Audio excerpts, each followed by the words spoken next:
Now, that right of possession, when you have a tenancy, is a personal right owned by the tenant to use and occupy the property under the terms of the lease.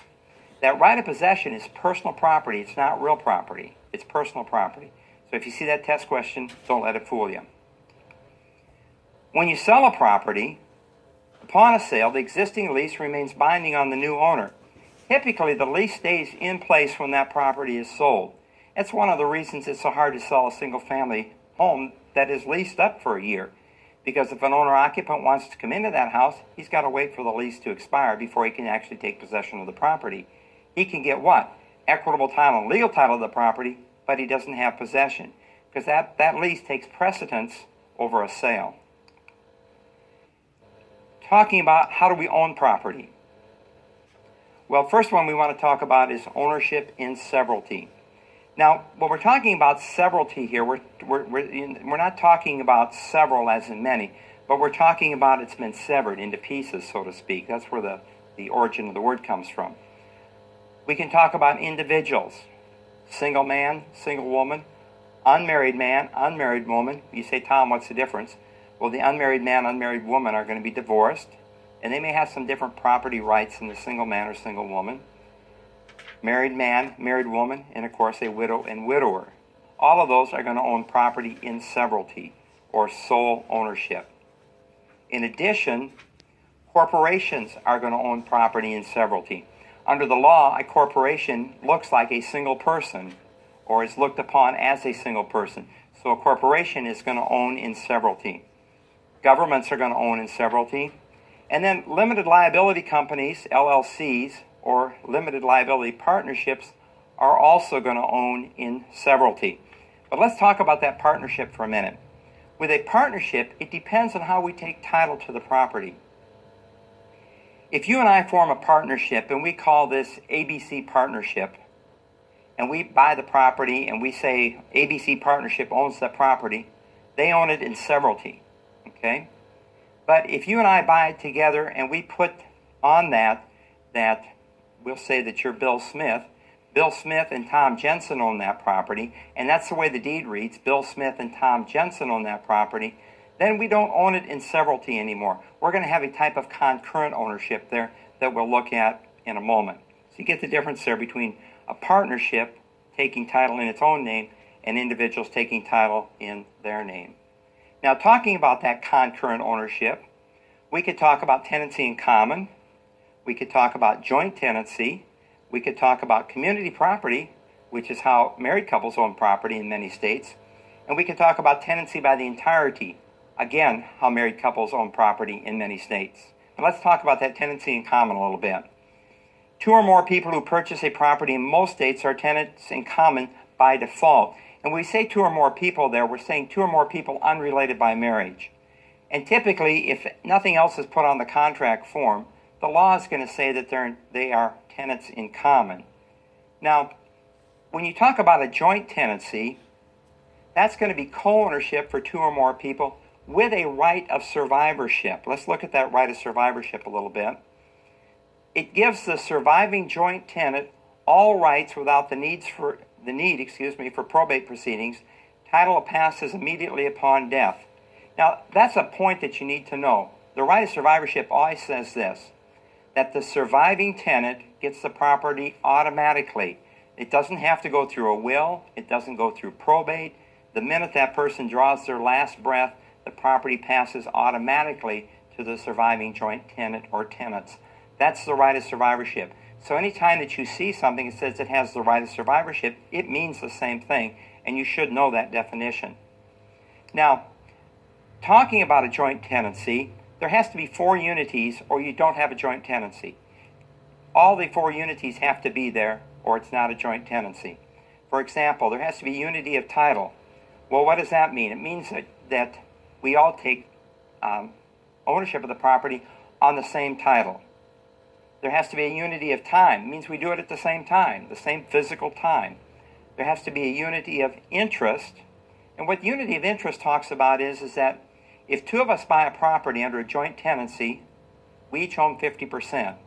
3 of us, 33 1/3. 4 of us, 25%. 5 of us, 20%.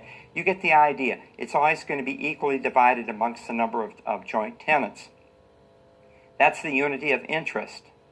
Now, the unity of possession says that each tenant has an undivided interest in the entire property. In other words, you can't say, say you and I buy a property together. And I say, well, that's your half of the house and this is my half of the house.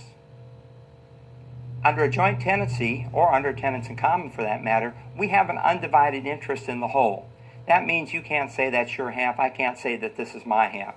We have a right to use the entire property. That's what we're talking about when we talk about unity of possession. So we have to have all 4 unities. The mnemonic hook here is TTIP. Title, time, interest, and possession.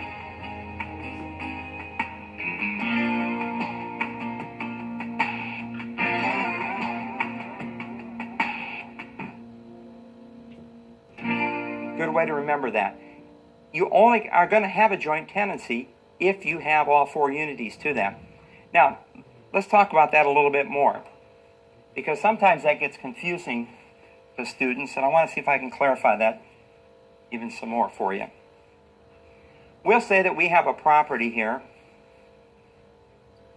and we've got 3 owners on that property, A, B, and C. And of course, they're each going to own what?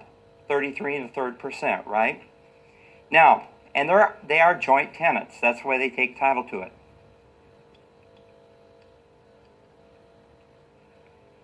Now, A gets tired of this. He wants to sell his property, and B and C don't mind. So A sells his property to D. Okay? Now, the question becomes, what is D's relation to B and C? Does he slip in and become a joint tenant with B and C? No, the 4 unities aren't there, are they? Time, title, possession, and interest. So D didn't buy it at the same time. He didn't buy it on the same title. He has the same interest in the property. He has 1/3 of the property, and he has an undivided possession, but he doesn't have the other 2 unities of those 4 unities. So therefore, D is going to be a tenant in common to B and C. What's the relationship of B and C? They're still joint tenants, aren't they? So you see, this can be kind of a mix and match thing as it gets more complicated once the ownership situations have been put in place. Okay. Talk about community property. Now, the community property states are easy to remember. The little mnemonic hook is this: Louisiana to California and when. So if you think about your map and you start at Louisiana, we have Louisiana, Texas, New Mexico, Arizona, California, and when? Washington, Wisconsin, Idaho, and Nevada. So Louisiana, Texas, New Mexico, Arizona, and California, and when? Washington, Wisconsin, Idaho, and Nevada. Wisconsin's a fairly new one on that list. Those are community property states. Well, what does that mean? It says this: all property acquired during a marriage, with the exception of separate property or property acquired by gift, inheritance, or personal injury proceeds, are going to be considered community property. So basically it's this: everything that comes into the marriage is considered community property, with the exception of if you get a gift, if you get an inheritance, or some states will say personal injury proceeds are also considered separate property and not under the community property umbrella. Now, the other states then, the other, 41 states, typically will have a tenancy by the entirety. That is joint ownership with the right of survivorship, and for married persons in non-community states. So you should recognize community property, you should recognize tenancy by the entirety. You'll be in good shape on the test. When we talk about recording ownership, acknowledgement, definition you should know, is a formal declaration before a notary public. And most of you probably have gone through that process where you sit down and you sign a document in front of the notary, and then you acknowledge that you are the person signing the document. It may take a copy of your driver's license, require some kind of proof that you are that person. When we talk about notice, constructive notice is given to the world by the recording of a document. So if we record that document, typically in the county where the property resides, that's going to be called constructive notice. Now contrast that with actual notice. Actual notice is what the persons involved in the transaction actually know about the transaction. For example, maybe I'm purchasing a property that I know that the seller has already sold to somebody else. Now that would be an unusual situation, but maybe that happens. Well, what I have there is